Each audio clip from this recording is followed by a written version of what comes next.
think I should also quickly inform the judges that if there is a tie at any point, we have a wonderful tiebreaker here in public speaking. What you see as 30 seconds, we see as impromptu speeches. So if you pick up a 30-second card and you see all those words that are on it, you have to pick one word and create a 1-minute speech on the spot, if there is a tiebreaker. I'm hinting so that there should be a tiebreaker. I'm sure we'd all love to see that, but if there isn't, we will keep this in store for next year. It gives me great pleasure to welcome our next speaker on stage, Eddie Kasambala, who is studying BCom management. He says he dislikes spiders, but he likes Spider-Man. Let's give it up for Eddie.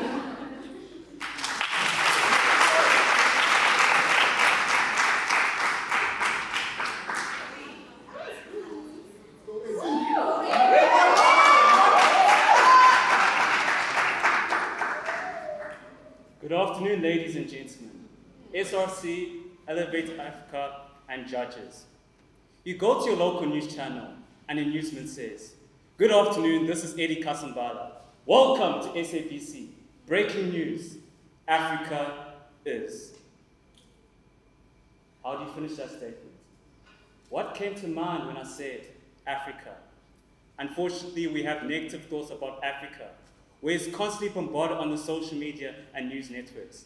Statements that say, Africa is not free, Africa is doomed, Africa is disempowered, in which this has been knitted into our inner fabric of our culture, language, and mindsets.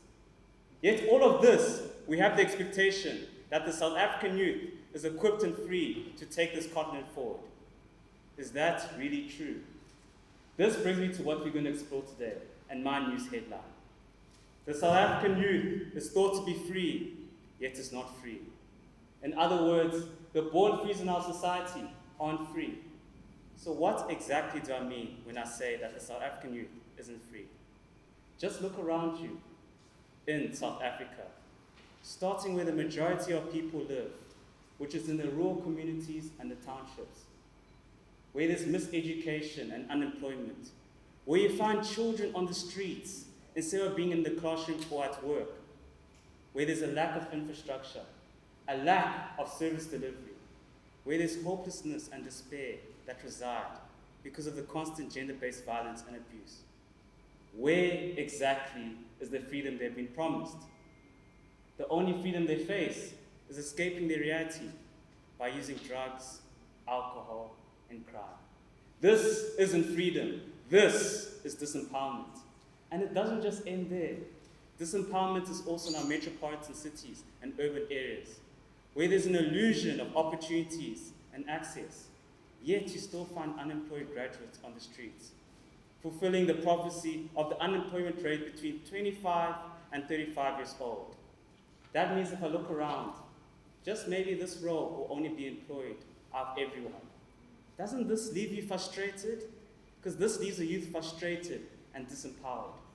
But sadly, this has become our norm.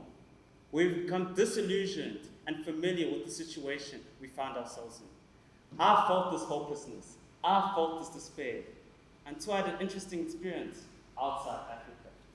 Me and the group had the opportunity to visit a small island called Boracay in the Philippines. First day in, it was wonderful.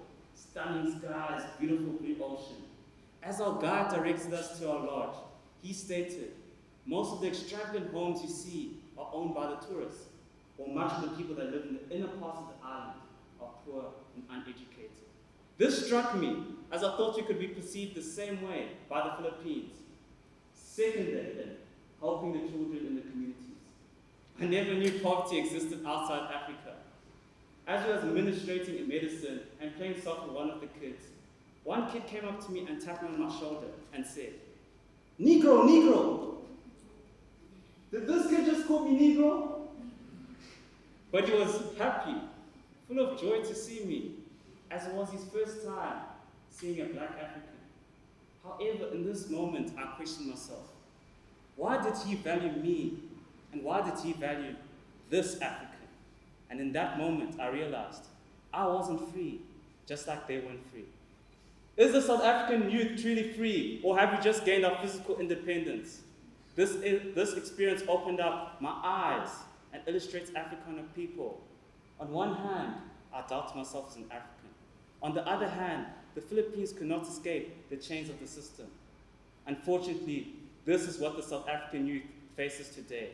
We expect them to become leaders, take control of their situation, take up leadership roles to help shape society. The question is, how can young people do all of this when they feel very disempowered?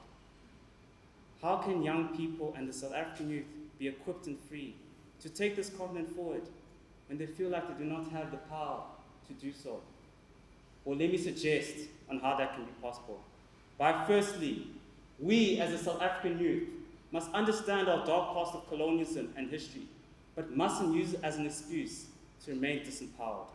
We must rise above our history instead of wallowing in the cycle of victimization, which leaves us with a feeling of not being free and dependent on others. Then shift our mindsets, see ourselves as worthy. No matter the color of your skin, the background you come from, the place that you live in, you and me are people of value. Unfortunately, we have this mindset of seeing ourselves as insignificant, which perpetuates the same mindset and the same problems. Let's change this and see ourselves as worthy. And never underestimate the power of collaboration. Let's build people up instead of bringing people down. Just because another African succeeds does not devalue your self-worth. Let's lead by building people up.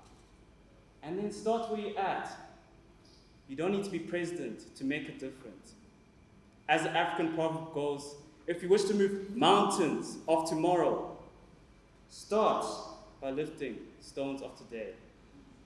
In communities of need, let us be the solution instead of complaining about unreal expectations, because change needs a person. So let it be you and me. So let's change the narrative of our understanding, our mindset, the way we build people up, and where we start. Let's ensure that Africa is truly free. So, what's your headline? What is your Africa is? Thank you.